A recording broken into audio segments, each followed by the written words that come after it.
والسلام على سيد المرسلين وعلى آله وصحبه أجمعين أما بعد.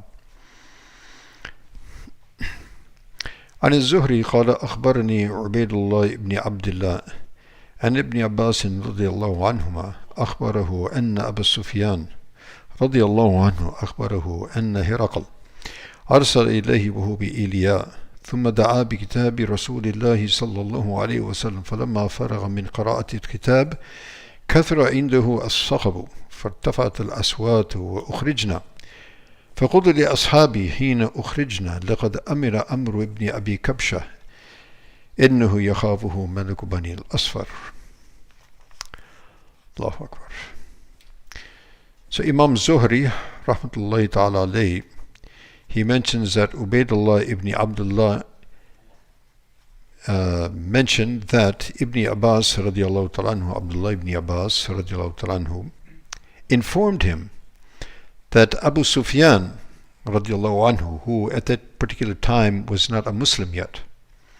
So the little context here, so what this hadith is talking about is that Nabi alayhi salatu after Fath Makkah, so obviously, after the truce of Hudaybiyah, so now there's a truce between Rasul alayhi salatu wasalam and the Makkans and their allies. So now war is stopped, there's a ceasefire, there's a truce for a 10-year period. And in this period, many great things happened. And in any case, one of the things was that Nabi alayhi salatu wasalam sent messengers with a small message of invitation to Islam to the kings and the rulers surrounding the area. Among them, the Persian king, the Kisra, and to the Qaisar, which is Herakl, there in the Roman Empire, and to others, Muqawqis in Egypt, also the Najashi in Habasha, in Ethiopia.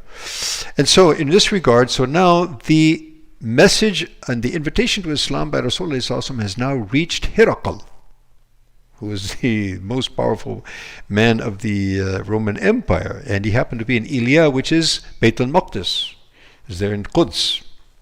Okay? And as we mentioned, probably those who are following us in our Siyar classes, that we know that Quraysh, they used to travel to Syria in the summertime, they used to travel to Yemen in the wintertime. So Abu Sufyan happened to be in a caravan, in a trade caravan in Syria and in Sham, and they were actually there in Bayt al-Maqdis at that particular time. At this particular time, when Herakl received this message of Rasulullah sallallahu alaihi wasallam, his nujumi, his soothsayer, or what do you call the fellow who looks at the stars, the astrologer, he mentioned to him that I see in the stars that someone is coming, who's from the children of the ones who are circumcised, and he's going to be the means of the downfall of your kingdom. So Herakl said, so who might this be? And he was also very knowledgeable of the scriptures, and he was also understanding that a prophet was about to come. So he asked that who are the people who circumcise, because that wasn't a practice except among the Jews. Okay?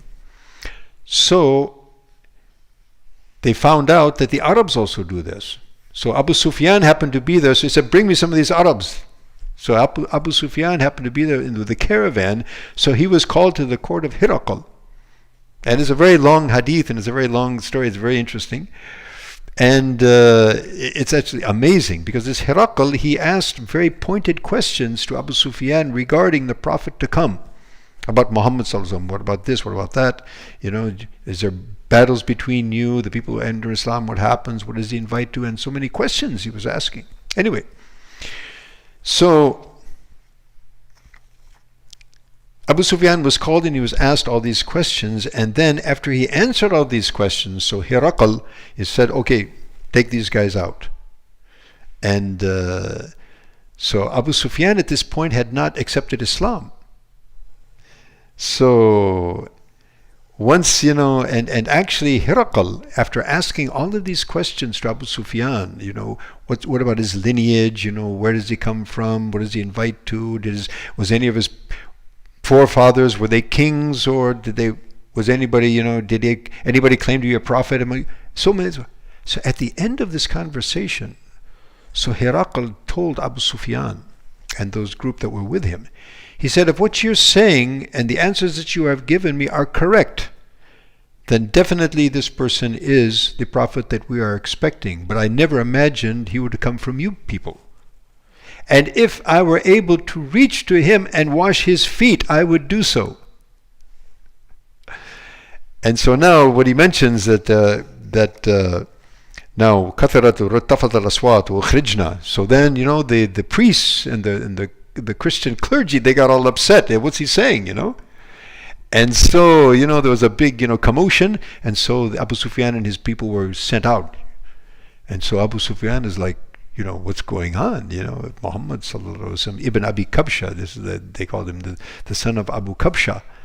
You know, this is something really astounding that the king of Rome, you know, is now afraid of Muhammad, who we've been fighting with for all these years. So and he mentions also Abu Sufyan. From this point, I realized that Islam is going to take, you know, its course and overpower all others, which obviously did. And then ultimately, after Fath Makkah, then Abu Sufyan accepted Islam. So again, where did this take place? Bayt al-Maqdis, where this took place. MashaAllah, Allah subhanahu wa ta'ala grant it back to its rightful owners. Ameen. Thumma ameen. Wa akhir da'wana alhamdulillahi rabbil alameen. Wa